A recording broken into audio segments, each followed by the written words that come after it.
Hello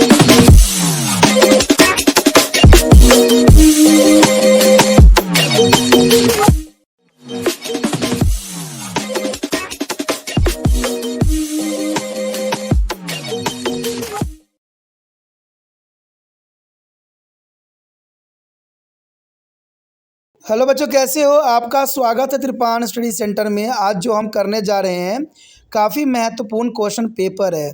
ये कक्षा 10वीं के विद्यार्थियों के लिए है और ये जो साइंस का पेपर है ये काफ़ी महत्वपूर्ण है एग्ज़ाम पॉइंट ऑफ व्यू से। आपके समक्ष त्रिपान स्टडी सेंटर 3 जो है पेपरों को रिप्रेजेंट करेगा जो काफ़ी महत्वपूर्ण है।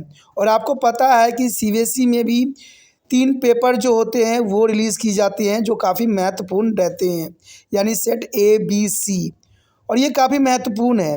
देखा जाए अगर आप ये अच्छे से कर लेते हो तो ये आपको एग्ज़ाम में काफ़ी हेल्पफुल साबित होगा और विश्वास है कि आपका जो है एग्ज़ाम बहुत ही अच्छा जाएगा। जो बच्चे से अच्छे से कर लेते हैं उनके लिए फ़ायदा रहेगा, जो नहीं करेंगे उनके लिए नुकसान रहेगा, क्योंकि ये क्वेश्चन जो है त्रिपान स्टडी सेंटर ने आपके लिए लाया है और बहुत ही महत्वपूर्ण है। चलिए देखते हैं हमारा यहाँ क्या क्वेश्चन पेपर आया है। यहाँ पर जो हम पेपर कर रहे हैं कक्षा 10वीं के विद्यार्थियों के लिए है, जो अच्छे मार्क्स प्राप्त करना चाहते हैं, जो पास होने के विश्वास के साथ आगे बढ़ रहे हैं। यहाँ पर ये सेट जो है दूसरा है, यानी पेपर दूसरा जो मैं आपको बताने जा रहा हूँ काफ़ी महत्वपूर्ण है एग्ज़ाम पॉइंट ऑफ व्यू। देखा जाए तो त्रिपान स्टडी सेंटर ने आपको कहा था कि 3 सैंपल पेपर अगर आप अच्छे से कर लेते हो तो शायद ही ऐसा क्वेश्चन हो जो इसमें के ना हो, क्योंकि 3 रहेगा।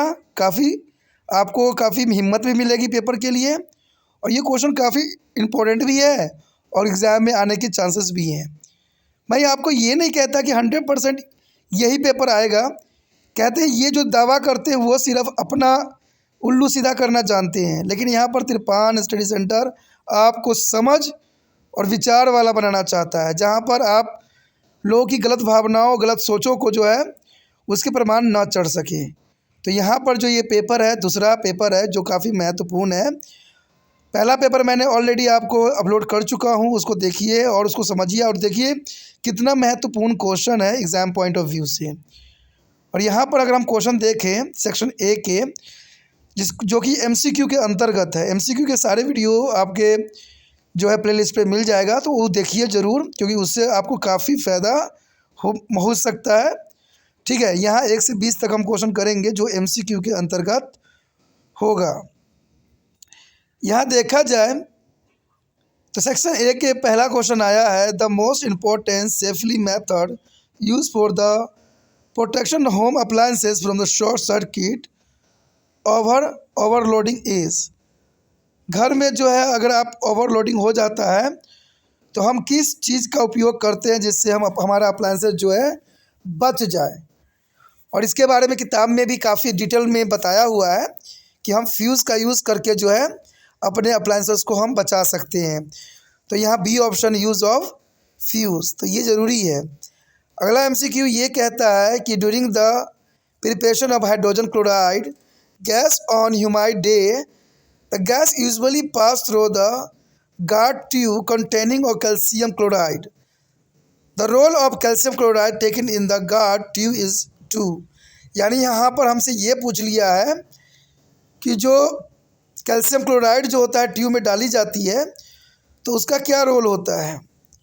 तो जर्नल सी बात आपको ये बात समझ में आना चाहिए कि जो कैल्शियम क्लोराइड होता है वो गार्ड ट्यूब में absorption of moisture for the gas, ये जो है अब्जॉर्प्शन करता है मॉइस्चर गैस का, यानी नमी को सोख लेता है। तो यहाँ पर जो है ऑप्शन सी सही है। चलिए देखते हैं अगला क्वेश्चन क्या है। अगला क्वेश्चन आपके समक्ष आ गया है। क्वेश्चन है the electronic configuration of the 3 element X Y and Z are. देखिए इसको पहचानना बहुत ही आसान है। क्यों? क्योंकि इसमें देखिए सबके इलेक्ट्रॉनिक कॉन्फ़िगरेशन दिया गया है। एक्स के लिए दिया गया है 2 और 8, यानी 10 हो। 10 किसका जो है होता है। वाई के लिए दिया गया है 2 8 7, यानी देखा जाए तो 17, यानी क्लोरीन की बात कर रहा है। और वहाँ जेड के जो दिया है 2 8 2, यानी 12। 12 किसका होता है? मैगजीन्स का होता है। तो यहाँ पर हमसे पूछा गया which of the following is correct. बोल रहा है कि X is a metal Y is the metal, Z is a non metal, Y is a non metal and Z is the metal. तो जर्नल सी बात यहाँ पर है, डी ऑप्शन सही है। वाई जो है एक तरह का नॉन मेटल है, ठीक है, लेकिन जेड जो है वो मेटल है। तो ये काफ़ी महत्वपूर्ण, यहाँ पर ऐसे भी क्वेश्चन आपके एग्ज़ाम में आ सकते हैं, इसलिए यहाँ पर त्रिपान स्टडी सेंटर ने इन क्वेश्चनों को जो है काफ़ी महत्वता देते हुए ये आपके समक्ष प्रस्तुत किया है। देखिए चौथा क्वेश्चन है, कार्बन कंपाउंड है, जो कार्बन कंपाउंड होता है आखिर उसकी क्या विशेषता होती है कार्बन कंपाउंड की। तो चलिए देखते हैं क्या होता है। कार्बन कंपाउंड की ये विशेषता होती है कि low melting point and boiling point. देखिए लो मेल्टिंग पॉइंट होता है और लो ही बॉइलिंग पॉइंट होता है, यानी कथनांक गलनांक जो होता है दोनों के दोनों जो है निम्न स्तर का होता है। तो ये काफ़ी महत्वपूर्ण यहाँ पर क्वेश्चन बन गया। अगला क्वेश्चन है, the process of respiration is, जो रिस्पिरेशन की प्रोसेस होती है उसमें क्या होता है। तो देखा जाए अगर रिस्पिरेशन यानी श्वसन की बात करें तो उसमें oxidation reduction which is the exothermic, oxidation reduction तो होती है और प्लस एक्सोथर्मिक यानी यहाँ पर एनर्जी भी रिलीज करती है। तो ये काफ़ी महत्वपूर्ण क्वेश्चन बन जाता है। अगला क्वेश्चन है, which element is use to be the synthesis of protein, which element is use in the synthesis of protein, protein को कौन सिंथेसिस करता है, तो नाइट्रोजन, ठीक है, प्रोटीन को जो है सिंथेसिस कौन करता है, नाइट्रोजन, ऑप्शन यहाँ सी सही है। चलिए अगला क्वेश्चन देखते हैं। अगला क्वेश्चन है, which of the following endocrine gland is the unpaired, कौन से ग्लैंड जो होते हैं इंडोक्लाइन के अनपेरिड नहीं होते, डबलेट नहीं होते हैं। तो ये आपको बता दो पिट्यूटरी ग्लैंड जो होती है ऐसा नहीं होता है। तो सी ऑप्शन आपका सही है।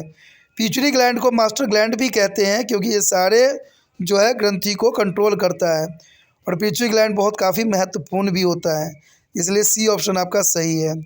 अगला क्वेश्चन है, why should be on individual organism waste energy on the process like a reproduction which it does not be need to stay alive, क्यों, क्या कारण है कि ये जो है अलाइव स्टे अलाइव नहीं हो सकते। इसका कारण बनता है दोस्तों, to extend its own kind, यानी इनका अपना स्वयं का सारी प्रोसेसिंग होती है, इसलिए individual organism waste energy on the process like a reproduction which does not be need to stay of alive. तो ये काफ़ी महत्वपूर्ण question exam point of view से। चलिए देखते हैं अगला क्वेश्चन। अगला क्वेश्चन आ गया है, देखिए, across between a tall plant TT and the short plant small TT, result in the progeny that will be all the tall plant because।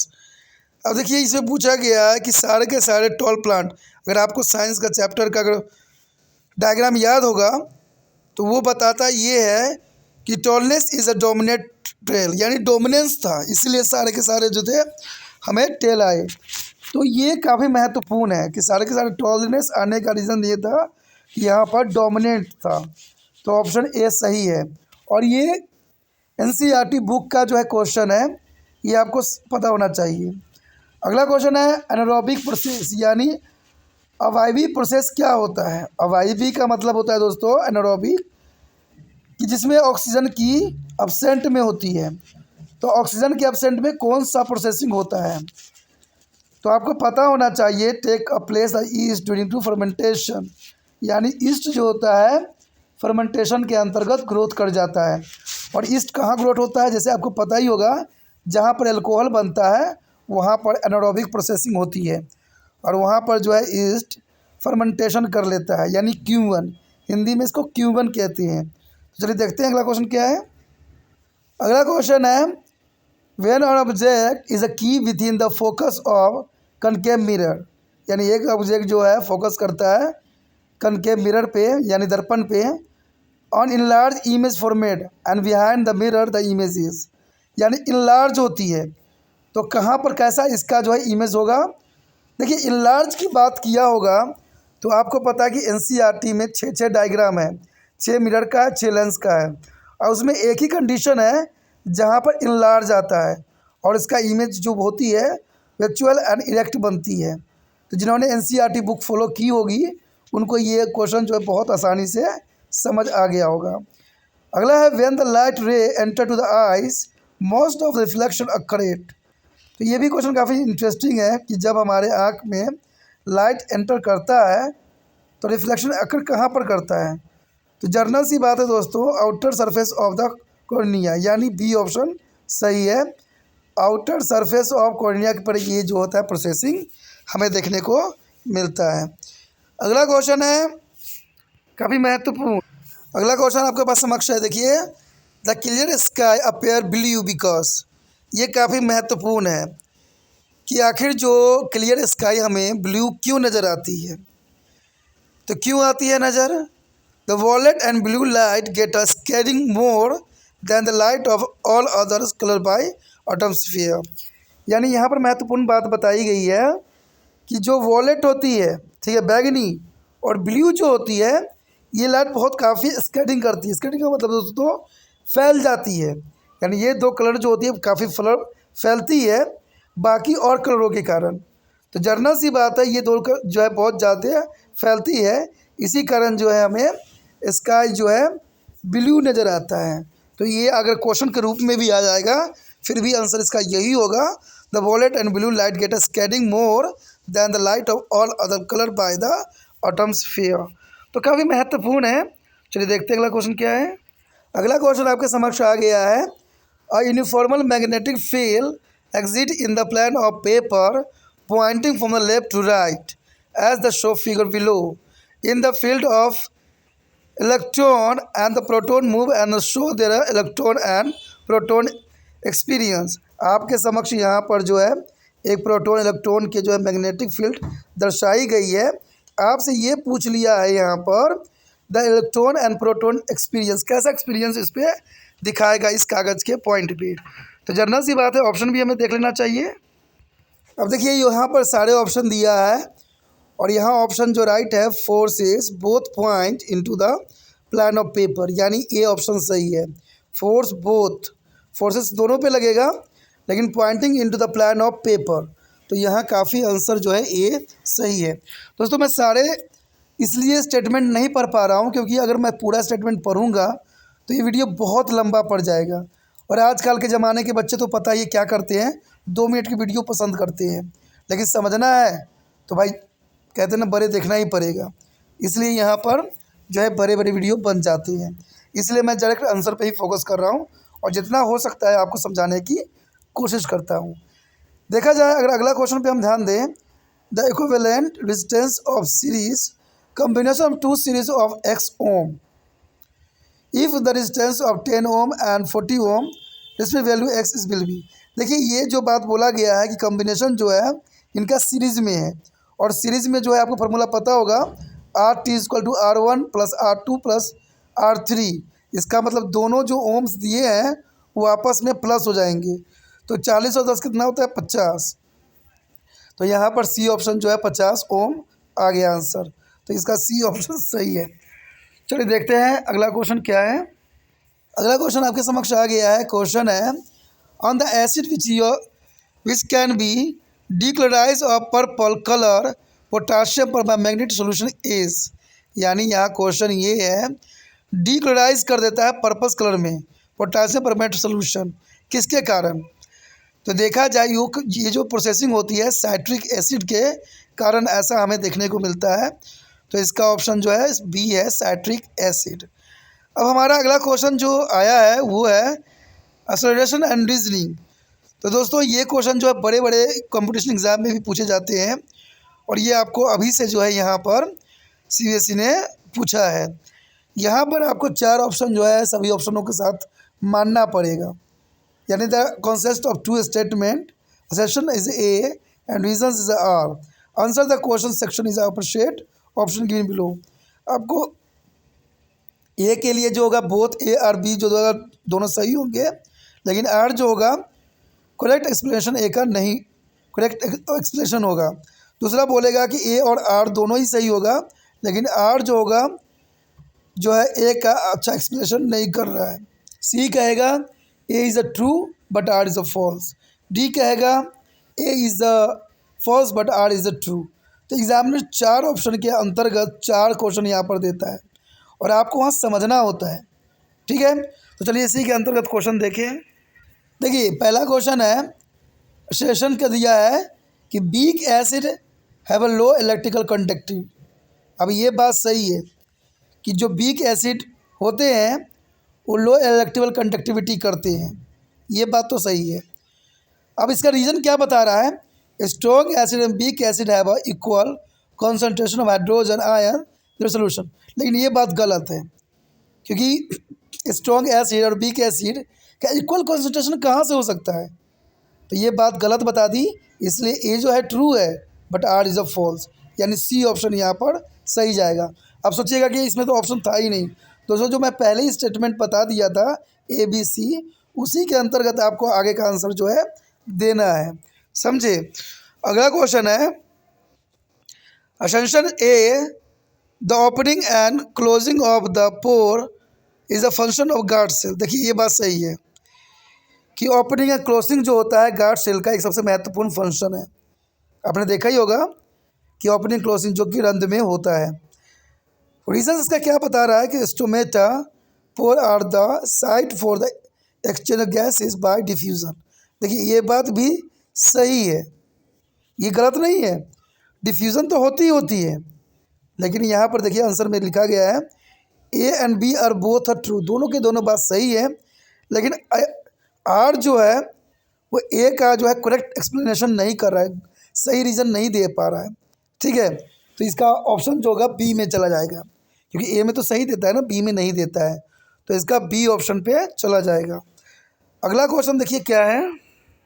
अगला क्वेश्चन है, असेंशन जो कह रहा है कि refractive index of glass with the respect to the air in different form of red and violet light, red and violet light. चलिए देखा जाए तो ये बात सही है। रीज़न क्या बता रहा है, reflective index is a pair of media depend on the wavelength of light used. देखिए reflective index of pair of media depend on the wavelength of light use, ये बात भी सही है, ये बात भी सही है। Reflective index of glass with respect to air respected to the air of difference red light and the violet. देखिए ये जो है आर जो है ए का सही एक्सप्लेनेशन कर पा रहा है, तो इसका ए ऑप्शन में चला जाएगा, यानी both A and R is a true, R is a correct explanation of A. अब देखा जाए तो कुछ बच्चे जो हैं यहाँ पर दिमाग लगा भी सकते हैं, क्योंकि मैंने एक बात बोला है कि एग्जामिनर जो है चारों ऑप्शन के अंतर्गत क्वेश्चन देता है, चारों, लेकिन बाय चांस कभी कभी, हर समय नहीं कि आप तुक्का लगा दो। तो अगला क्वेश्चन यहाँ है, a silver is not use to make a electrical wire. Silver का यूज जो होता है नहीं होता है इलेक्ट्रिकल वायर को बनाने में, ये बात सही है। हम सिल्वर का यूज़ नहीं करते, हम कॉपर का यूज़ करते हैं, इसलिए अच्छा चालक जो होता है सिल्वर होता है, लेकिन सिल्वर बहुत महंगा होता है, पता है ना, इसलिए हम कॉपर का यूज़ करते हैं। और सिल्वर से भी अच्छा जो होता है गोल्ड होता है, लेकिन गोल्ड जो है बहुत कॉस्टली होता है, इसलिए हम गोल्ड का कहीं नामो तक भी नहीं लेते। तो सिल्वर जो है अच्छा है, बट इसको हम इलेक्ट्रिकल वायर में नहीं बनाते हैं। रीजंस का क्या बताता है, silver is a bad conductor of electricity. अब देखिए गलत बता दिया ना, अरे सिल्वर तो गुड कंडक्टर ऑफ इलेक्ट्रिसिटी है, तो ये क्या बता रहे हो कि silver is a bad conductor of electricity. इसका मतलब ए तो सही है but R is a false, ये सही बताया था ना, लेकिन आर जो है बिल्कुल गलत है। तो क्वेश्चन आपको ऐसे समझना है, इसमें समझ में आया। मुझे विश्वास है कि ये आपके लिए काफ़ी फ़ायदेमंद साबित हो सकता है एग्ज़ाम पॉइंट ऑफ व्यू से। चलिए देखते हैं आगे के क्वेश्चन। देखिए अगला क्वेश्चन आ गया है सेक्शन बी के अंतर्गत। यहाँ पर हम 21 से लेकर 26 तक शॉर्ट क्वेश्चन या 2 मार्क्स के क्वेश्चनों पर जो है एनालाइज करेंगे और समझने की कोशिश करेंगे। यहाँ पर देखा जाए तो क्वेश्चन यहाँ पर पहला जो है 21वां, write the balance equation of following chemical reaction. अब देखिए ये बैलेंस इक्वेशन एग्ज़ाम में हमेशा आता ही है, तो बच्चों को करना चाहिए। हम जितने भी सैम्पल पेपर यहाँ करेंगे वो सारे के सारे सैम्पल पेपर जो होंगे एक दूसरे से काफ़ी डिफरेंट होंगे, और ये डिफरेंट इसलिए होंगे अगर जिन बच्चों ने ये सारे पेपर कर लिया समझ लिया उसका बेड़ा पार हो गया, उसको एक्स्ट्रा करने की कोई आवश्यकता नहीं है। अब यहाँ पर एक जो है बैलेंस इक्वेशन दिया गया है, hydrogen plus chlorine equal to hydrogen chloride. तो देखा जाए तो HCl जो है H+Cl तो 2HCl बन जाएगा। तो यहाँ पर जो है आंसर भी आपको दिखाया जा रहा है। ठीक है, थोड़ा धुंधला है लेकिन कोई बात नहीं, आपके लिए काफ़ी सफिशेंट रहेगा। अगला है दूसरा reaction, beryllium chloride plus aluminium sulphate, beryllium sulphate plus aluminium chloride. अब मैं आपको बता दूं कि ये NCERT से उठाई गई है, तभी तो मैं हमेशा कहता हूँ ना कि NCERT फॉलो कीजिए, NCERT फॉलो कीजिए, आप लोग काफ़ी फ़ायदे में रहोगे। लेकिन आप लोग बात नहीं मानते हो, यहाँ वहाँ के चक्करों में पड़े रहते हो।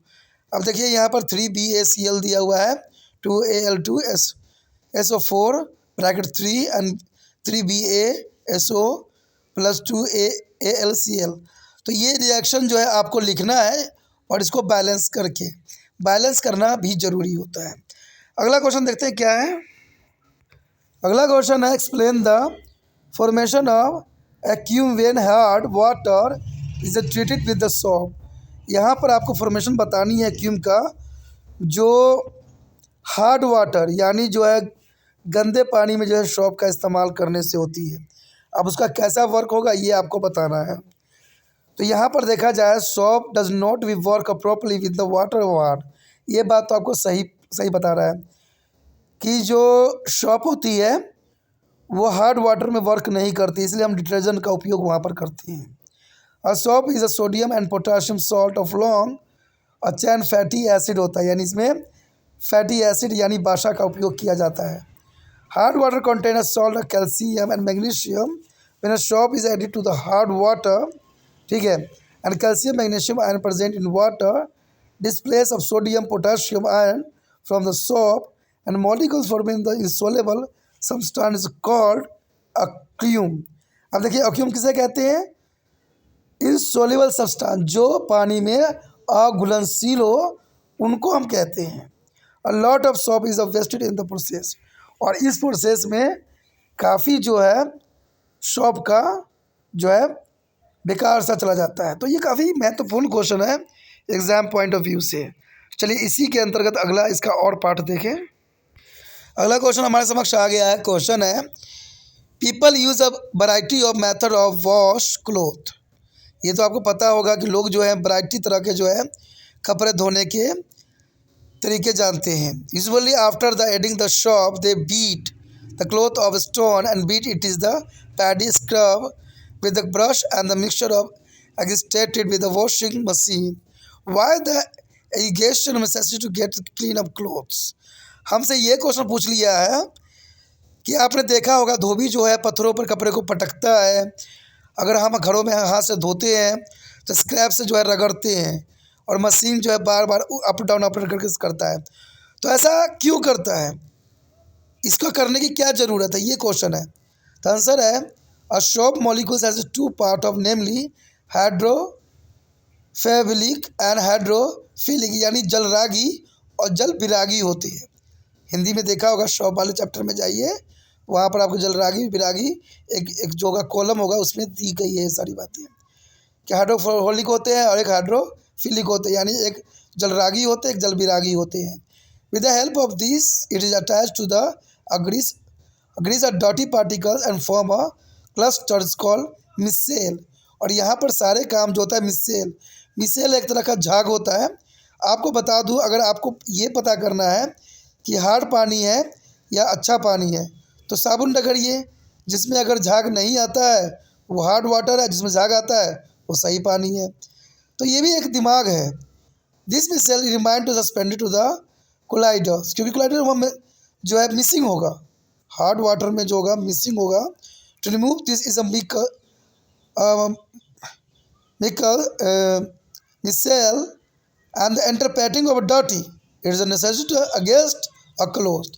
इसलिए हमें इसको झटका देने की ज़रूरत पड़ती है या हमें रगड़ने की ज़रूरत पड़ती है कि जो डर्ट पार्टिकल है वो मिसेल उसको बाहर फेंक सके।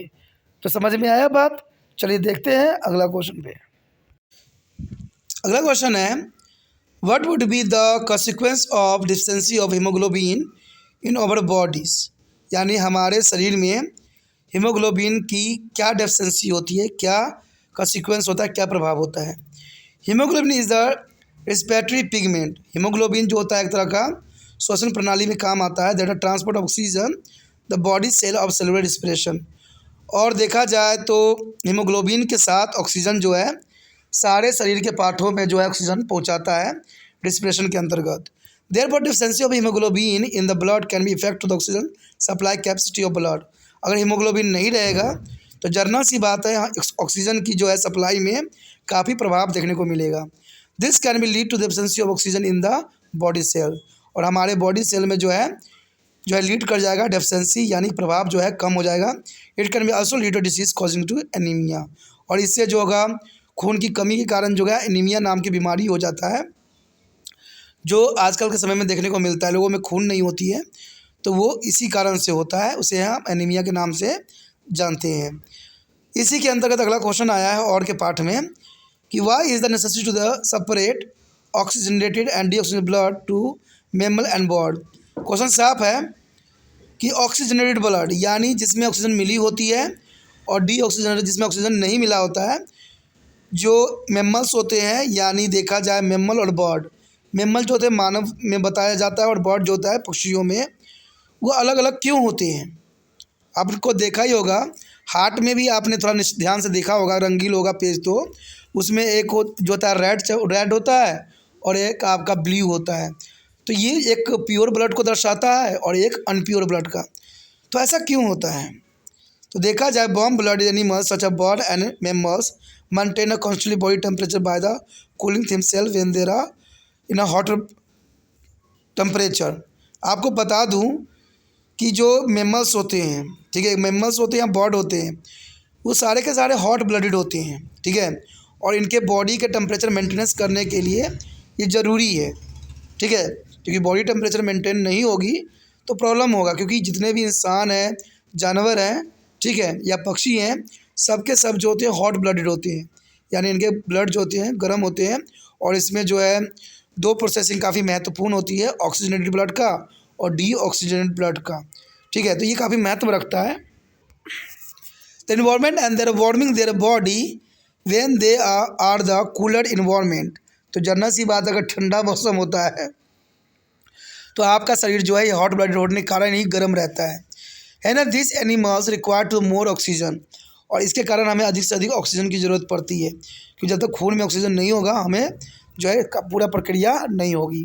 For more cellular respiration so that they can be produce more energy to be maintenance their body temperature, और हमें जो है और भी एनर्जी की आवश्यकता होती है बॉडी टेम्परेचर मेंटेनेंस करने के लिए।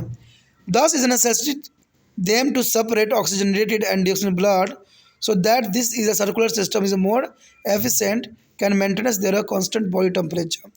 और इसीलिए जो है ऑक्सीजनेटेड ब्लड और डीऑक्सीजनेटेड ब्लड की आवश्यकता होती है बॉडी टेम्परेचर को मेंटेनेंस करने के लिए। तो क्वेश्चन बहुत ही आसान है, समझने वाला है। अगला 24 क्वेश्चन देखते हैं क्या है। 24वां क्वेश्चन आपके समक्ष आ गया है, देखिए, why are the human beings who look the difference from each other in their size, color and look and the belong to same species। अब यहाँ क्वेश्चन बहुत ही क्लियर है। आपने लोगों को देखा होगा, बहुत से लोग होते हैं लेकिन सबके सब जो है डिफरेंट क्यों नज़र आते हैं, हमें अलग क्यों दिखते हैं, उनके साइज उनके कलर बहुत ही अलग दिखते हैं, और सबके सब जो है मैमल्स में ही आते हैं। तो ऐसा क्यों होता है? आप ये भी कहते होगे कि दुनिया में जो है 7 तरह के लोग होते हैं, लेकिन अगर उन 7 लोगों को आपस में खड़ा कर दोगे ना तो उनमें भी आपको कुछ ना कुछ अंतर देखने को मिल जा सकता है, चाहे वो आदतों में हो या शरीर में कुछ डिफरेंस के बारे में कुछ ना कुछ आपको अंतर जरूर होगा। तो ऐसा क्यों होता है, यही क्वेश्चन हमसे पूछा गया है। तो देखा जाए species is a group of organism that are capable of interbreeding to produce a fertile offspring. Skin colour, look and size are all variety of features present in human beings. यानी देखा जाए तो सभी के सभी जो है साइज कलर ये सब कहीं ना कहीं जो है इंटरब्रीडिंग के कारण होती है और फर्टिलाइज ऑस्प्रिन के reason and feature of generally environmentally controlled.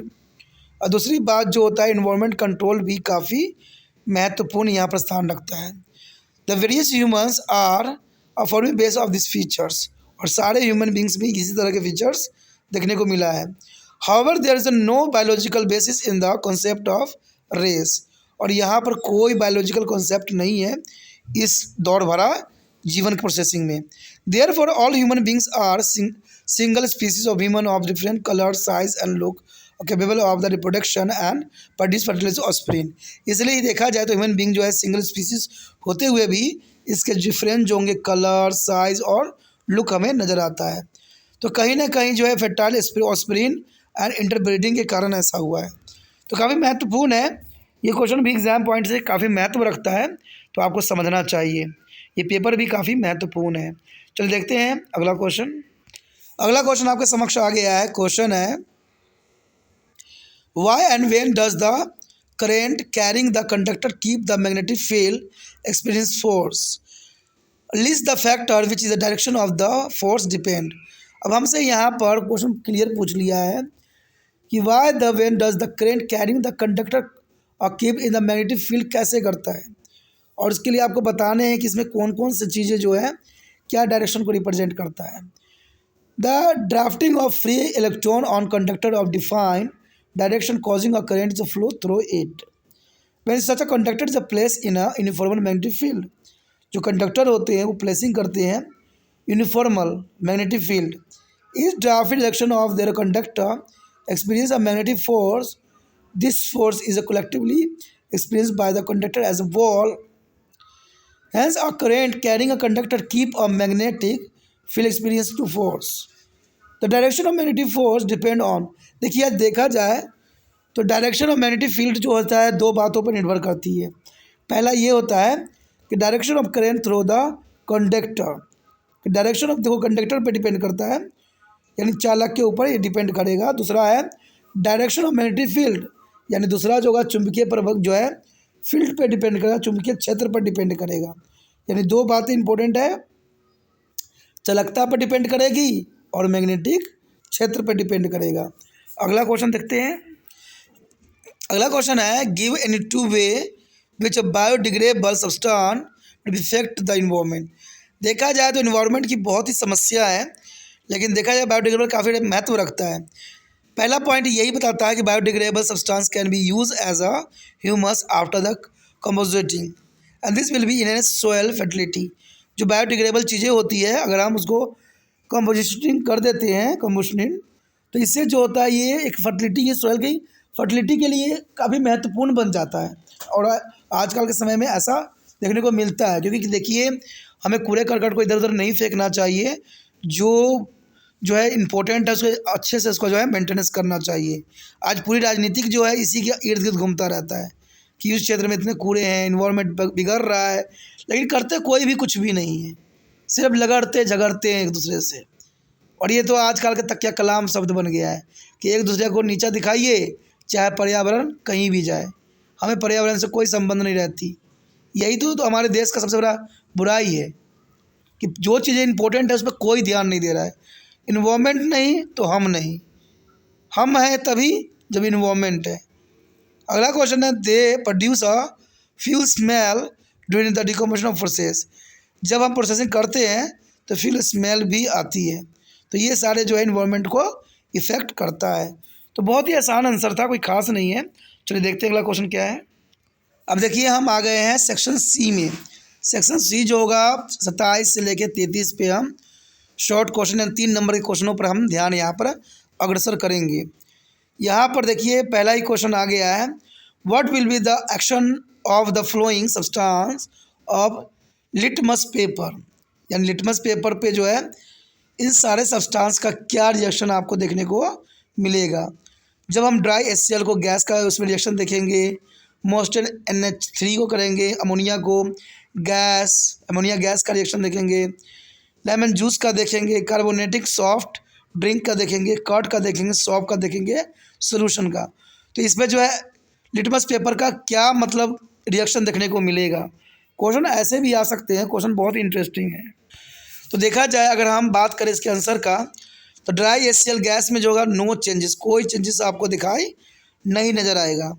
लेकिन मोस्टेंस NH3 गैस के साथ अगर आप लिटमस पेपर का यूज़ कीजिएगा तो इस पर एक्शन यही होगा कि turn red to the blue, red से किस में कन्वर्ट हो जाएगा, ये ब्लू में कन्वर्ट हो जाएगा।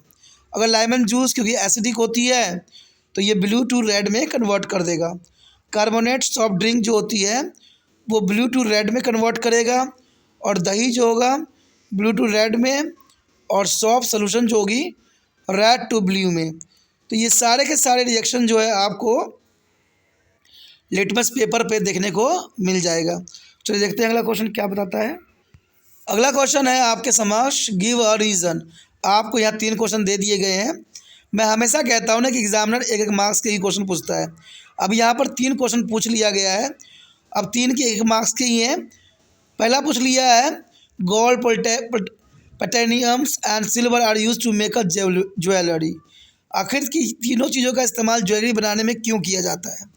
दूसरा है, aluminium is a highly reactive metal yet it is use to make a utensil और फॉर अ कुकिंग।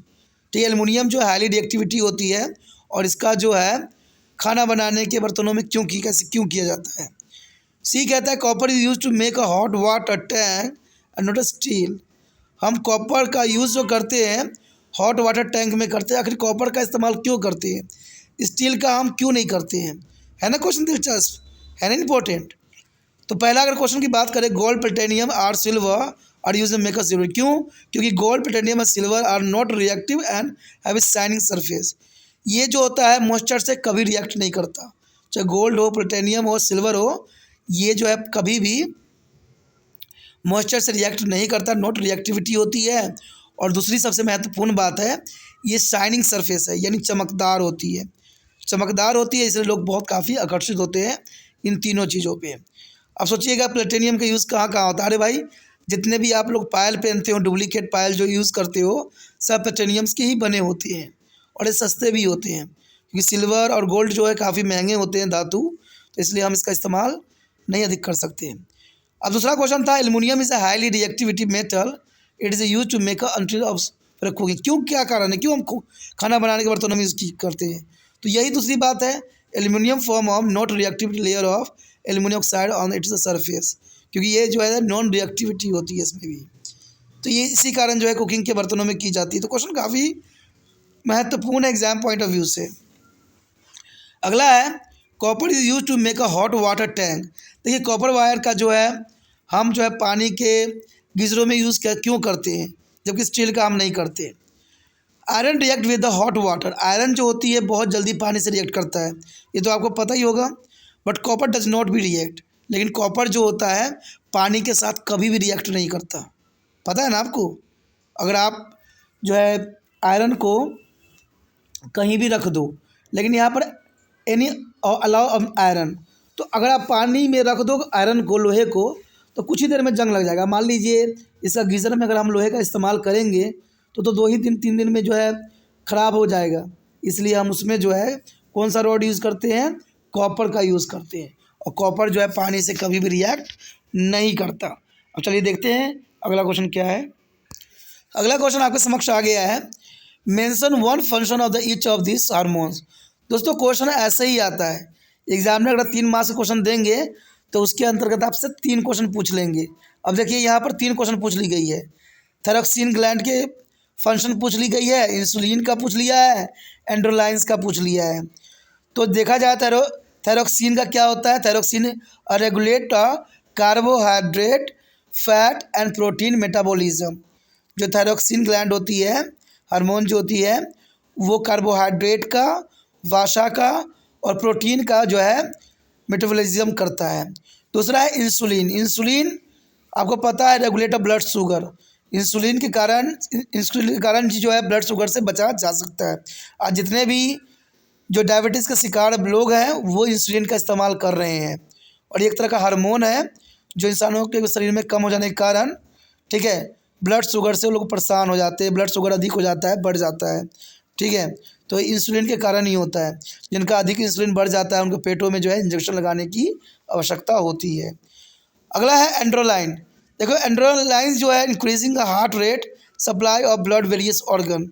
और ये जो होता है, ये हार्मोन इतना महत्वपूर्ण है कि आपके हार्ट के रेट को जो है बढ़ा देता है, धड़कन को बढ़ा देता है, और जिससे कि ये ब्लड सप्लाई जो है शरीर के विभिन्न भागों में आसानी से जा सके। तो एग्जामिनर ने 3 क्वेश्चन 3 नंबर में पूछा है। अगला है, why is the flow of the Signal is a synapse from to the axial end of the neuron to the dendritic end of the another neuron but not a resolve। यानी यहाँ डेंट्रिक के बारे में पूछ लिया है, यानी देखा जाए तंतु के बारे में, तंत्रिका तंतु जो होती है उसके तंत्रिकाक्ष के बारे में पूछा गया है हमसे। ठीक है, तो इसका मतलब आपके न्यूरॉन वाला चैप्टर में जो है ये मिल जाएगा। क्वेश्चन बहुत ही दिलचस्प है। When electrical signal reach the axonal of the neuron. आपको पता होगा कि हमारे शरीर में जो है न्यूरॉन के कारण ही जो है यानी तंत्रिका तंत्र के कारण ही एक इलेक्ट्रिकल सिग्नल भेजी जाती है। It is a release a chemical substance and this chemical substance diffuse to about to dendrite. Dendrite जो होती है छोटे छोटे धूमिकाएँ होती है। आपने तंत्रिका तंत्र बनाया भी होगा और तंत्रिका तंत्र के जो छोटे छोटे पार्ट ऊपर के साइड बनाते हो उसे डेंड्राइट्स कहते हैं। और end of axon where is the generate of electrical impulse. और ये क्या जनरेट करती है दोस्तों? इलेक्ट्रिकल इम्पल्स, यानी विद्युत आवेग जो है इम्पल्स प्रोड्यूस करती है। और signal another electrical signal is converted into a chemical signal at the axonal end.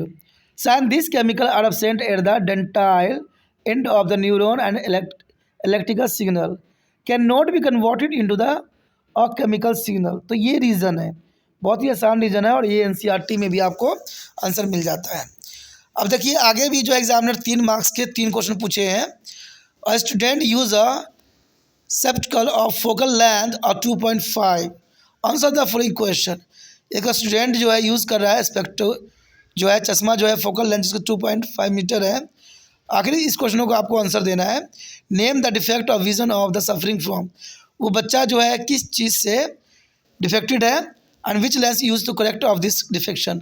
अब इसके लिए कौन सा लेंस का उपयोग वो करेगा and what is the causes of development of defect. तो इसी के अंतर्गत देखिए 3 क्वेश्चन पूछ लिया गया है। Student use a spectral of focal length 2.5 metre. तो पहला क्वेश्चन है name the defect of vision of suffering from. तो जनरल सी बात है ये जो है निकट दृष्टि दोष से ग्रसित है, क्योंकि दूर रखी वस्तु उसको नहीं दिख रहा है, 2.5 मीटर की वस्तु नहीं दिख रहा है, तो दूर दृष्टि दोष से ग्रसित यानी मायोपिया से। The defect of vision of the student is suffering from to myopia, यानी निकट दृष्टि दोष से जो है ये ग्रसित है। Which lens is use to the correction of this defected. तो इसके लिए जो है कनकेव लेंस का उपयोग करके जो है इस बीमारी से छुटकारा पा सकता है। Concave lens use for the correction of this defect. अगला है which is the causing of developing the defect. A causing developing myopia is defect decreasing in the focal length of ice lens. और इसकी focus length ice lens की जो है क्षमता decrease कर देती है, बढ़ा देती है। देखिए अगला क्वेश्चन है different between the glass slab and glass prism. यानी ग्लास स्लैब और ग्लास प्रिज्म में हमने अंतर बताने हैं। क्वेश्चन साफ है। अब देखिए ग्लास स्लैब क्या है। A glass slab does not B split the incident white light on a band of colour. जो ये ग्लास ये जो है ये स्प्लिट इंसिडेंट लाइट नहीं करता है। अगर आप इसको वाइट लाइट देंगे तो बैंड हो जाएगा ये। लेकिन ग्लास प्रिज्म में क्या होगा? A glass prism split the incident white light into the band of colour. और इसमें जो है ऐसा नहीं होगा। A glass slab has a 6 parallel reflecting surface. इसके 6 जो होंगे पैरेलल यानी समांतर क्रम में रिफ्लेक्टेड सरफेस होंगे। जबकि ग्लास प्रिज्म में जो होगा a glass prism has 2 triangular basis and 3 rectangular lateral surface. Glass prism में जो होगा ट्रायंगुलर बेस जो होंगे 3 होंगे, यानी देखा जाए नहीं 2 होंगे ट्रायंगुलर बेसिस और 3 जो होंगे रेक्टेंगुलर लेटरल सरफेस के अंतर्गत। अगर हम देखें ग्लास स्लैब की बात करें, the ray of light incident is one of surface of slab undergoes to reflection and the emerge of from to the other surface of slab in direction of parallel to the incident. और ये इसका direction जो होगा parallel to incident. लेकिन हम glass prism की बात करें तो द डेविएशन ऑफ रे on the passing through of prism depend on the angle of prism and angle of incident and material of prism. और यहाँ पर कहता है कि डिपेंड करता है एंगल ऑफ प्रिज्म के ऊपर, यानी कोण प्रिज्म के कोण कितना बन रहा है, और एंगल ऑफ यानी इसका कोण जो है इंसिडेंट के कितने बनेंगे। तो ये दोनों जो डिफरेंस है काफ़ी महत्वपूर्ण है और काफ़ी आसान भी है। चलिए देखते हैं अगला क्वेश्चन। अगला क्वेश्चन है explain brief any three method of contraception use of human. देखिए इंसान जो है कितने प्रकार के वेरियर जो है प्रेगनेंसी से बचने के लिए कर सकता है। तो हमें पता है हम कई मेथड जो है यूज़ किया जा सकता है। इसमें से देखा जाए तो 3 मार्क्स के क्वेश्चन है। सबसे पहले आता है वेरियर मेथड। ठीक है, इंसान जो है वेरियर मेथड का प्रयोग कर सकता है। In this method physical device like a condom का इस्तेमाल कर सकता है, सर्विकल कैप लगा सकता है, and diaphragms are use to the prevent sperm to reach the ovum, यानी स्पर्म को जो है ओवम से पहुंचाने से रुक जाता है। तो ये कॉन्डम, सर्विकल कैप लगा सकता है, डायफ्राग्राम यूज़ करके जो है ये बैरियर मेथड्स का यूज़ की जा सकती है। दूसरा है केमिकल मेथड। केमिकल मेथड जो होती है in the method specified drugs are use to the female. इसमें औरतों को जो है ड्रग्स दी जाती है और ये ड्रग्स जो होते हैं 2 प्रकार के होते हैं। देखिए कौन से हैं। देखिए पहला जो होता है ऑरल पिल यूज़ करते हैं, और मान लीजिए उनके साथ जो है संबंध और किसी के साथ बना है, अगर 24 घंटे के अंदर ऑरल पिल ले लेते हैं तो प्रेगनेंसी नहीं बनता है। एक होता है बेजीना पिल भी होता है।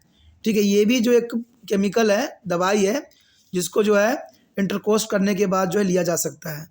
उसके बाद oval pill generally content to the hormones and called oral contraceptives. ठीक है ना, और भी हैं ऑरल पिल, ठीक है, जिसको ऑरल कॉन्ट्रासेप्टिव्स भी कहते हैं। They are disturb hormonal balance so that egg are not be release and fertilise. इसमें ये होता है दोस्तों कि एग जो होता है अनबैलेंस हो जाता है और इसमें जो है वो एग को रिलीज नहीं करता है फर्टिलाइजेशन के कारण। तो इससे जो है फर्टिलाइजेशन होना बंद हो जाता है। उसके बाद थर्ड मेथड जो है इंट्रा यूटेराइन कॉन्ट्रसेप्टिव डिवाइस यानी IUCD। कभी कभी एग्जाम में पूछ लिया जाता है कि IUCD का फुल फॉर्म क्या है। तो इंट्रा यूटेराइन कॉन्ट्रासेप्टिव डिवाइस, इसमें ये होता है कि IUCD like a copper T का इस्तेमाल किया जाता है। It's a place safely in the uterus. इसको यूट्रस में जो है रख दिया जाता है, लगा दिया जाता है बाय द स्किल्ड डॉक्टर। लेकिन इसके लिए जो है एक प्रशिक्षक डॉक्टर से जो है करवाने की आवश्यकता होती है। IUCD जो है prevent implantation of the fertiliser over inside the uterus, और ये यूट्रस के सामने लगा दी जाती है जिससे स्पर्म जो है वहाँ तक नहीं पहुँच पाता है और जो है एक फर्टिलाइज होने में सक्षम नहीं रह पाता है। तो ये काफ़ी महत्वपूर्ण मेथड है, और आज जैसे जनसंख्या बढ़ रही है ये सारे मेथड जो है काफ़ी महत्वपूर्ण है आज के समय के लिए। चलिए देखते हैं अगला क्वेश्चन क्या है। अगला क्वेश्चन आपके स्क्रीन पे आ गया है। क्वेश्चन है एक्सप्लेन द फ्लोइंग। अब देखिए इसमें भी एग्जामिनर ने हमसे 3 क्वेश्चन पूछ लिया है 3 मार्क्स का क्वेश्चन। तभी मैं हमेशा कहता हूँ ना, जो बच्चे MCQ करते हैं उनके लिए बहुत ही फ़ायदेमंद होने वाला है। तो क्वेश्चन है why is the tungsten use to almost streamy और filament of electrical lamp. Tungsten जो होती है एक तरह का फिलामेंट होता है जो रेड बल्बों में यूज़ की जाती है। अब ये मत सोचिएगा कि रेड बल्ब की बात कर रहा हूँ। कांच की जो रेड बल्ब होती है जो पुराने समय में यूज़ होता है, आज भी कई घरों में यूज़ होता है, जो काफ़ी बिजली खींचती है, उसमें टंगस्टन का यूज़ किया जाता है। लेकिन क्यों किया जाता है ये क्वेश्चन हमसे है। Why are the conductor is electrical heating device such as a bread toaster and electrical iron made of the alloys rather than to pure metal. हमसे क्वेश्चन पूछ लिया है कि ब्रेड और टोस्टर जो होते हैं उसमें आयरन के हम अलॉय यूज़ क्यों करते हैं। ठीक है, तीसरा क्वेश्चन पूछ लिया है why is the series arrangement not use to be domestical circuit. हम जो घरों में सीरीज में जो है क्यों नहीं लगाते हैं तारों को। बहुत सारे इंपॉर्टेंट क्वेश्चन है कि हम घरों में जो है सारे जो है सप्लाइयों को पैरेलल में लगाते हैं, सीरीज में हम क्यों नहीं लगाते, क्या कारण है। क्वेश्चन है ना दिलचस्प। पहला क्वेश्चन की बात करें, why is the tungsten use almost exclusive filament of electrical lamp. क्यों की जाती है। The metal tungsten is almost exclusive use to the filament of electrical lamp because it has a very high melting point, यानी इसका उच्च गलनांक होती है। Or due to the which does not be melt even with the heating of light temperature due to the pass electric current. जब इसमें electrical current pass होता है अधिक हीट प्रोड्यूस होती है, लेकिन फिर भी ये मेल्ट नहीं होता, पिघलता नहीं है। इसलिए हम टंगस्टन का जो है यूज़ करते हैं। टंगस्टन वायर का जो है मेल्टिंग पॉइंट बहुत हाई होती है, समझे, इसकी जो है गलनांक क्षमता बहुत अधिक होती है। दूसरा है why does the conduct electricity of heating of device such as a bread toaster and electrical iron made of the alloys rather than the pure metal. तो the conductor of electrical heat device such as a bread toaster and electrical are made alloys because resistive, यानी इसमें जो है resistive बहुत होती है, यानी क्षमता जो है काफ़ी प्रतिरोध का होता है।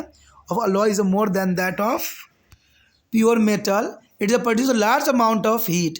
और ये जो है मेटल का बना होता है, और मेटल जो है आपको पता है बहुत जल्दी गर्म हो जाता है, इसलिए इसमें बहुत काफ़ी अच्छा हीट प्रोड्यूस होती है और खाना आसानी से बन जाता है।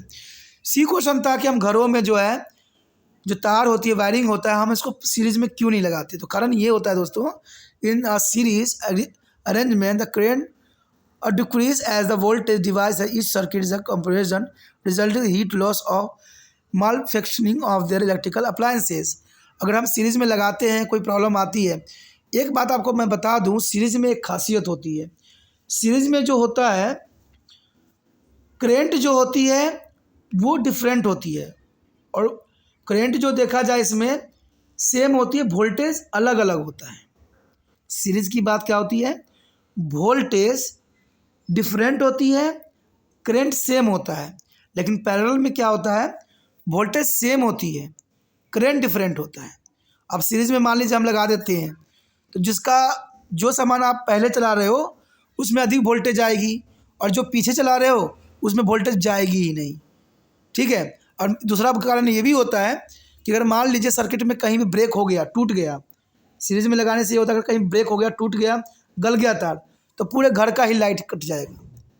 तो इसलिए हम सीरीज में नहीं लगाते हैं। तो more when the component of fall in the series arrangement the circuits break and the component also not work. वही बात बताया गया है कि अगर कहीं से टूट जाएगा तो आपका पूरा इंस्ट्रूमेंट जो है वर्क करना बंद कर देगा। तो दो बातें समझ में आया। एक तो ये होता है कि सीरीज में जो होता है वोल्टेज अलग अलग होती है, करंट सेम होता है, इसलिए हमें नहीं लगाना चाहिए। दूसरी बात ये है कि अगर सीरीज में लगाने से कहीं भी अगर सर्किट ब्रेक हो जाता है, टूट जाता है, तो सारे घर की लाइट जो है ख़त्म हो जाएगी, कोई भी इंस्ट्रूमेंट जो है वर्क नहीं करेगा। तो इसीलिए जो है हम घरों में सीरीज में कभी भी कनेक्शन नहीं करते हैं। चलिए देखते हैं अगला क्वेश्चन। अगला क्वेश्चन भी आप देख सकते हो। अगला क्वेश्चन भी आपको 3 फॉर्म में दी गई है। If a harmful chemical enter the food chain comprise to the peacock, snake and mice and plant. यहाँ पर आपको एक जो है फूड चैन दे दी गई है। अब उसी के अंतर्गत जो है 3 क्वेश्चन पूछ लिया गया है। पहला क्वेश्चन ये पूछा है, which of this organism likely to have a maximum concentration of the chemical in the body. सबसे अधिक केमिकल किसके बॉडी में होगा, ये जो आपके 4 जो दिए हुए हैं। And which this organism is a like to be have to the maximum energy for the transfer of the next level. सबसे अधिक एनर्जी किस में होगा। And why food chain should be a more than to the 5 tropical level. तो ये काफ़ी महत्वपूर्ण है। आपको पता है कि ये जो है 3 ही तक जाते हैं, लेकिन यहाँ पर जो है काफ़ी हद तक जो है 4 तक पहुँचा गया है, लेकिन 5वां तक क्यों नहीं जाएगा। पहला क्वेश्चन का आंसर है which of this organism likely to have a maximum concentration of the chemical in its body. तो पीकॉक को जाएगा, क्योंकि मैक्सिमम लास्ट में वही है, तो पीकॉक को होगा because it is a place at the 4th tropical level in the food chain. सबसे मैक्सिमम किस में जाएगा कॉन्सेंट्रेशन केमिकल की, और पीकॉक में, क्योंकि सबसे लास्ट में वही है। दूसरा है which this organism likely to have to the maximum energy available for the transfer of next. सबसे अधिक किस में होगा, आपको पता ही है कि प्लांट में सबसे अधिक एनर्जी होगा, ठीक है, क्योंकि प्लांट जो होता है प्राइमरी सोर्स होती है, प्राथमिक होती है, there first tropical level in the food chain. इससे सबसे अधिक एनर्जी जो होगा प्लांट में होगा। तभी देखते हो अगर आप साग खाते हो तो उससे जो है आपको काफ़ी एनर्जी मिल जाती है। अगला है why is a food chain should be not be more than to the 5 tropical level. अब 5वां में क्यों नहीं जा सकता, because very least amount of energy will be available for the survive of the organism. अगर 5वां अगर हम लेते हैं तो उसमें बहुत ही कम एनर्जी जाएगा, यानी 0.11 के आसपास जाएगा। तो इसलिए हम जो है 5वां फूड चेन में नहीं रखते हैं। 5वां में जो है एनर्जी पहुँचेगा ही नहीं, और पहुँचेगा भी तो बहुत ही कम पहुँचेगा। तो समझ में आ गया तीनों क्वेश्चन। चलिए देखते हैं। देखिए अगला हमारा पार्ट आ गया है सेक्शन डी। सेक्शन डी जो होगा 24 से लेकर 26 तक लॉन्ग क्वेश्चन हम करेंगे, जो 5 मार्क्स के होते हैं, और 5 मार्क्स में भी जो है 5 तरह के क्वेश्चन पूछे जाते हैं। अगर हम पहले क्वेश्चन पे बात करें तो पहला क्वेश्चन है Compound like alcohol and glucose also contain to hydrogen but are not categorized as a acid and describe their activity to prove it। आपको एक्टिविटी के अंतर्गत जो है इसको प्रूव करना है। तो देखा जाए ये काफ़ी महत्वपूर्ण क्वेश्चन है। तो take a beaker of 250 ml and place 2 nails fix with the help of the cork.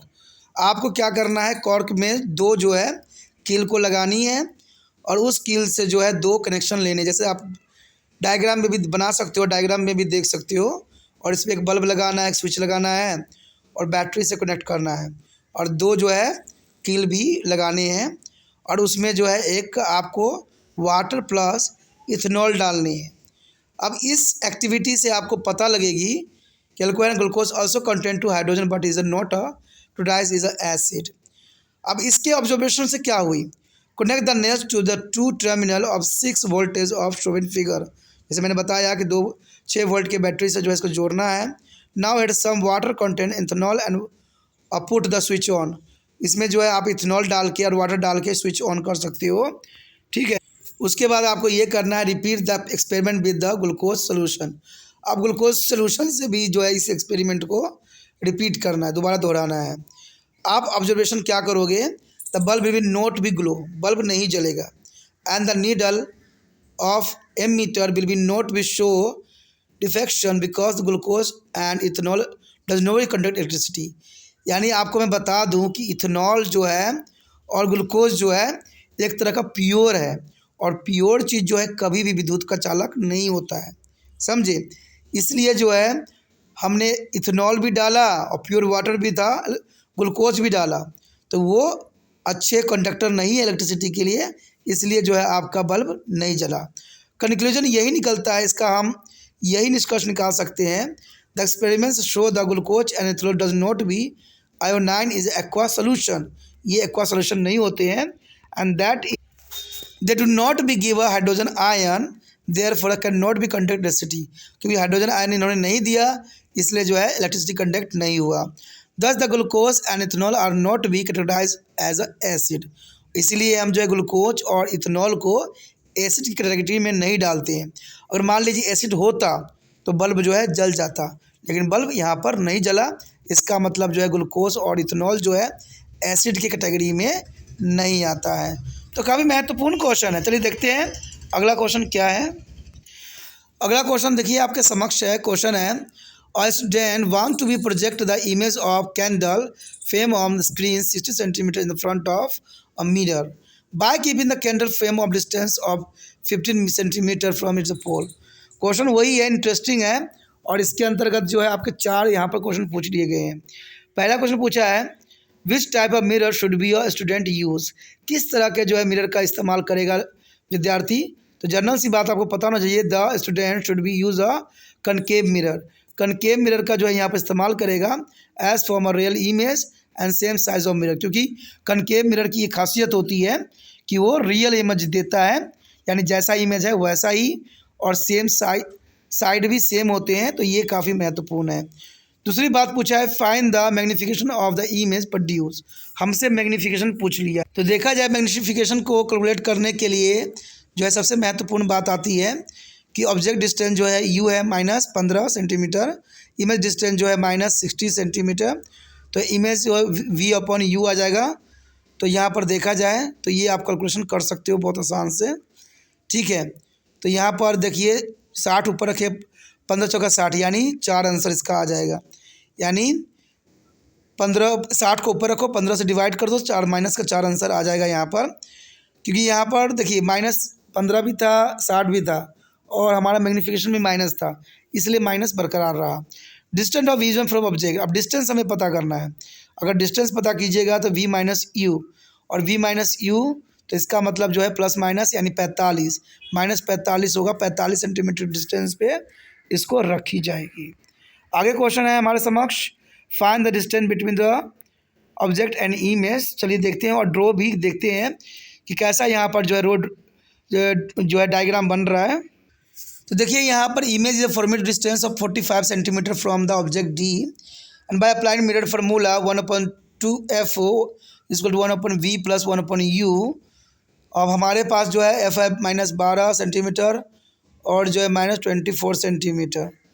तो ये काफ़ी महत्वपूर्ण है। Object will be a F and the C as the image will be format behind the C image will be a 4 time magnified real और inverted भी। और आपके समझ देखिए इमेज जो होगा कुछ इस तरह से बनेगा, यानी यहाँ एफ और सी के बिटवीन रखा जाएगा, बच्चा यहाँ पर रखेगा और इस तरह से जो है उल्टा बनेगा, लेकिन थोड़ा सा साइज़ में बिग हो जाएगा। ये आपको मैं डायग्राम करवाया भी था, काफ़ी महत्वपूर्ण है। चलिए देखते हैं इसके और पार्ट में क्या बात बताई गई। अब देखिए अगला क्वेश्चन है कि name the lens which can be use as a magnifying glass for the which opposition of the object is a convex lens form. अब क्वेश्चन इसी के अंतर्गत जो हमसे पूछ लिया गया है, और real and inverted image of same size as that object, कहाँ पर हम ऑब्जेक्ट को रखें कि सेम साइज बनेगा। दूसरा बोल रहा है वर्चुअल एंड इरेक्ट इमेज कैसे बनेगा। ये क्वेश्चन बहुत काफ़ी महत्वपूर्ण है, और जिन बच्चों ने 6 डायग्राम जो है एनसीईआरटी में प्रैक्टिस किए हैं, 6-12 डायग्राम, उनके लिए बहुत ही आसान आंसर है। पहला बात आ गया real inverted image of same size as a that object, यानी देखा जाता है name the lens which can be use of the magnifying lens from which is the position of the object और कॉन्केव लेंस फॉर्म। और complex lens can be use magnifies and glass position of the object. हम यहाँ convex lens का इस्तेमाल कर सकते हैं। और पहला जो होगा और real inverted image of same size as that object is when to object are place at the centre of curvatures and real inverted and equal size of image obtained. चलिए डायग्राम भी देख लेते हैं कि ये तो आपको एनसीईआरटी बुक में भी दिया हुआ है, तो उसमें भी देख सकते। देखिए आप देख सकते हो कि इसका जो है 2F1 पे रखा गया है, तो 2F पे ही मिला है, लेकिन उल्टा वास्तविक और आभासी है। दूसरा क्वेश्चन पूछा गया था when the object is a place between two focus. अब देखा जाए तो ऑब्जेक्ट फोकस कहाँ रहेगा, तो ऑप्टिकल लेंस और convex lens and visual and erect image of object format. Real and erect image जो होगा यहाँ पर फॉर्मेट होगा, कैसा इमेज बनेगा, तो ये आप देख सकते हो। आगे क्वेश्चन देख लेते हैं। अगला क्वेश्चन है 1/2 of concave lens convert with the black pepper, will this lens produce a complete image object? Do the ray diagram justify your answer? चलिए इस क्वेश्चन का भी हम एनालाइज करें। तो आपको पता भी होगा ऊपर जो इमेज दिखाई जा रही है वो उस क्वेश्चन का था, और इसमें जो है हम एफ और सी में रखेंगे तो वास्तविक और सीधा बनेगा और बड़ा साइज का बनेगा। लेकिन हम जो दूसरा क्वेश्चन देख रहे थे बी पार्ट का, उसमें यही बात बताई गई है, even when 1/2 of concave lens convert with the black pepper the complete image object will be a format when the upper half of the lens is a cover. In situation, ray of light is coming from to the object will be reflected by the lower half of the lens, and this ray meet at the other side of the lens to form a image of given to the object as shown in the figure. हमें figure भी बनाया गया है, आप उसके अंतर्गत देख सकते हो। When the lower half of the lens is converted, in this situation, ray light is coming from to the object will be reflected by the upper half of the lens, and this ray meet at the object side of the lens to be from to the image of given object is shown in there as a flowing figure. Where will you get a sharp image but is a brightness of image will be a less low now. इसकी brightness जो कि बहुत कम होगी, sharp image जरूर होगा, जैसे आपको ये सारे डायग्राम बता रहे हैं। अब यहाँ पर देखिए तीनों डायग्राम जो है इसी बात को रिप्रेजेंट कर रहा है। ये डिफरेंट तरीक़ों से जो है आपके समक्ष प्रस्तुत किया गया है। चलिए देखते हैं अगला क्वेश्चन।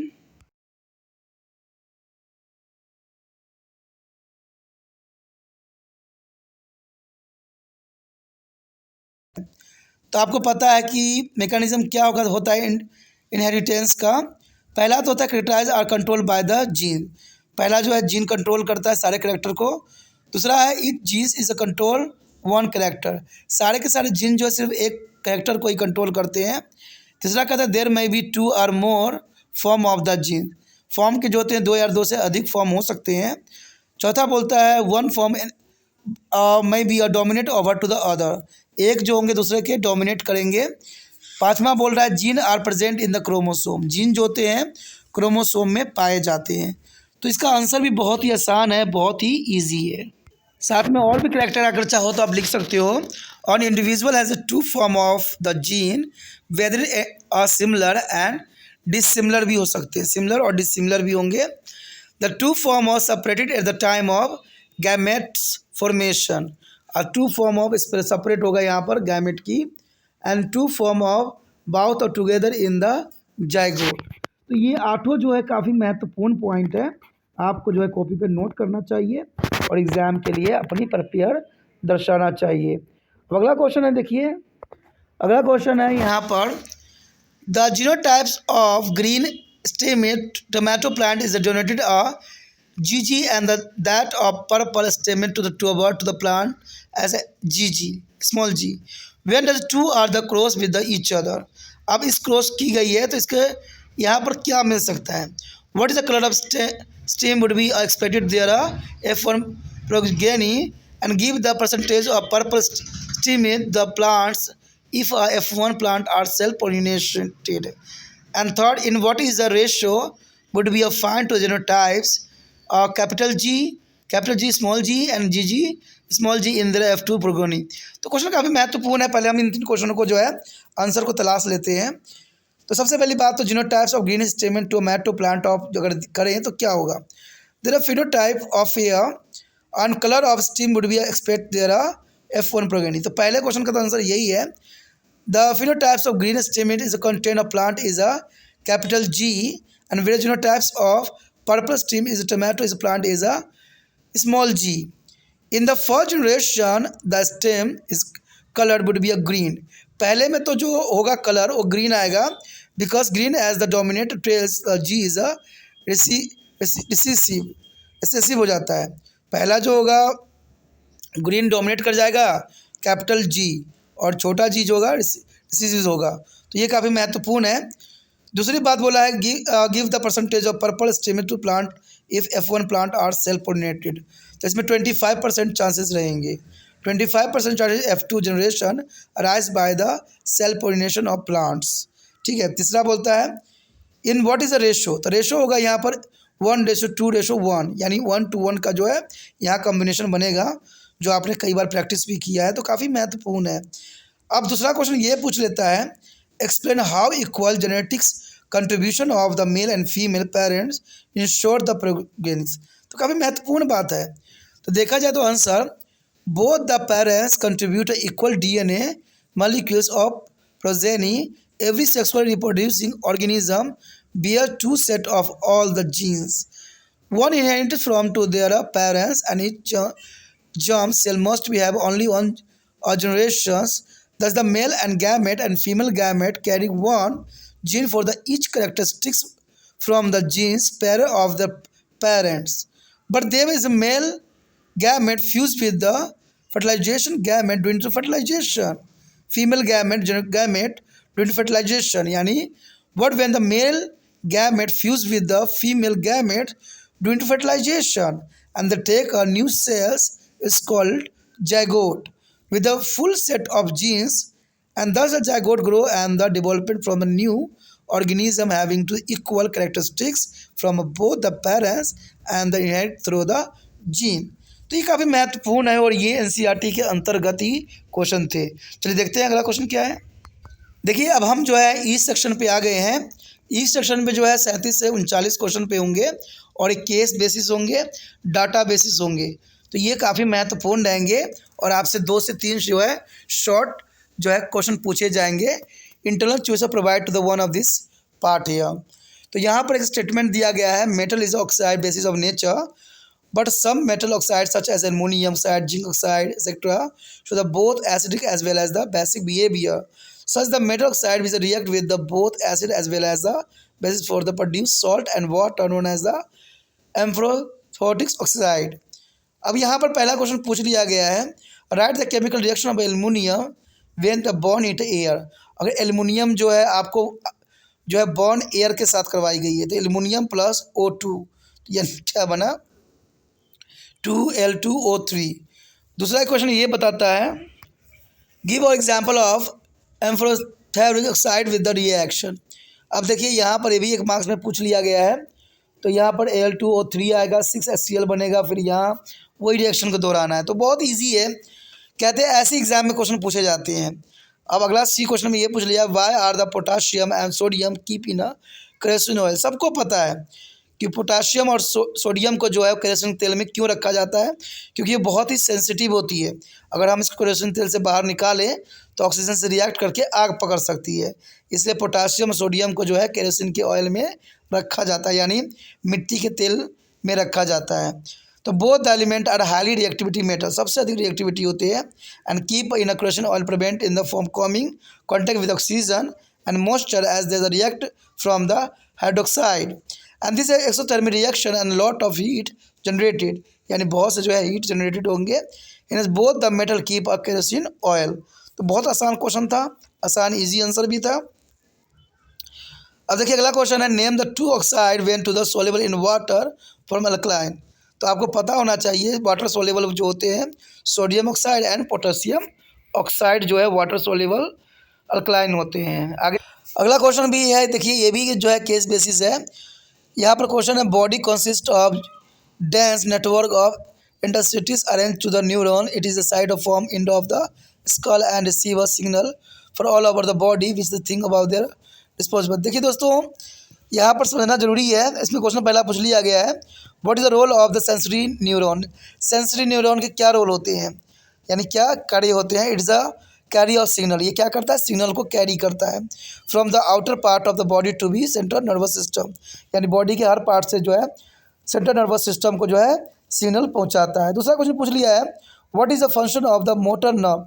मोटर नर्व के फंक्शन क्या होते हैं, तो it is a transmit the impulse from the spinal cord तो स्केलेटल मसल, ये स्पाइनल कोड को जो है ट्रांसफ़र करते हैं इम्पल्स को। तीसरा क्वेश्चन पूछ लिया है, what is the reflection and reflection एक्कर। तो reflection is a sudden action, तो देखा जाए reflection is a sudden action and does in a response to some time is environment. Reflex arc is a natural pathway that is a control reflex starting from the sensory nerve and in the reflector। काफ़ी important है। अब देखिए C part की जगह और part भी पूछ लिया है, how does the nervous tissue occasions action when the nerve impulse reach the muscles the muscle fiber move to the changing their shape and their arrangement in the cell, और cell के arrangement में help करता है। अगला हमें electricity से पूछ लिया गया है केस बेसिस क्वेश्चन कि Ohm's law deal with the relationship between to the current voltage and ideal resistance. Ohm's law is a formula used to calculate the relationship between to the voltage current resistance electrical circuit. The more formula Ohm's law started with the current and through the conductor between 2 points of directly proportional to the voltage across the 2 voltage। देखिए statement यहाँ दे दी गई है, statement of Ohm's law भी दी गई है, ठीक है, Ohm's law formula भी दी गई है, तो सारे चीज़ें आपको यहाँ प्रोवाइड्स की गई है। अब इसी के अंतर्गत यहाँ पर कुछ क्वेश्चन पूछ लिए गए हैं। देखिए पहला क्वेश्चन पूछ यही लिया गया है, in electrical circuit ammeter read 0.9 ampere if another resistance of a 2 ohm is connected in the series in the circuit, what will be the reading of the ammeter। तो जनरल सी बात है, the reading of the ammeter likely to decrease, increasing नहीं होगा, decrease होगा, क्योंकि यहाँ पर डिक्रीजिंग की बात की जा रही है।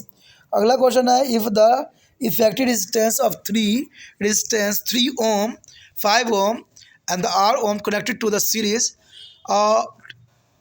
of 14 ohm, find the value of r। यहाँ पर आर के वैल्यू फाइंड आउट करना है। तो क्वेश्चन बहुत ही इजी है, कोई ख़ास नहीं है, समझने वाली बात है कि इसको हम आर की कैसे निकालेंगे। तो इसको 6 ओम निकाली जा सकती है, जो काफ़ी महत्वपूर्ण, क्योंकि इसका देखा जाए तो 3 रजिस्टर है और इसको कनेक्ट कैसे किया गया है, सीरीज़ में, तो सीरीज़ में कनेक्ट की गई है। एंड इतना हम find the value of R, तो यहाँ पर वैल्यू ऑफ आर जो है निकाल दी गई है। अब यहाँ पर आपको सिंपल क्वेश्चन पूछ लिया गया है, state of Ohm's law, Ohm's law के बारे में पूछ लिया गया है। तो Ohm's law is a state that a current through the conductor between 2 point of directly proportional to the voltage cross the 2 point. तो ये ओम्स लॉ है, तो इसके अंतर्गत देखिए काफ़ी महत्वपूर्ण है। अब सी पार्ट में एक और पार्ट पूछ लिया, अगर उस पार्ट को नहीं करना है तो ये पार्ट कर लीजिए आप, लेकिन ओम्स लॉ ही आप करोगे, मुझे पता है, बहुत आसान है। कैलकुलेशन में कौन जाना पसंद करता है, तो कैलकुलेशन यही बात है, if the resistance of electrical iron is a 50 ohm and the current of 3.2 ohm a flow through the resistance, find the voltage between 2 point।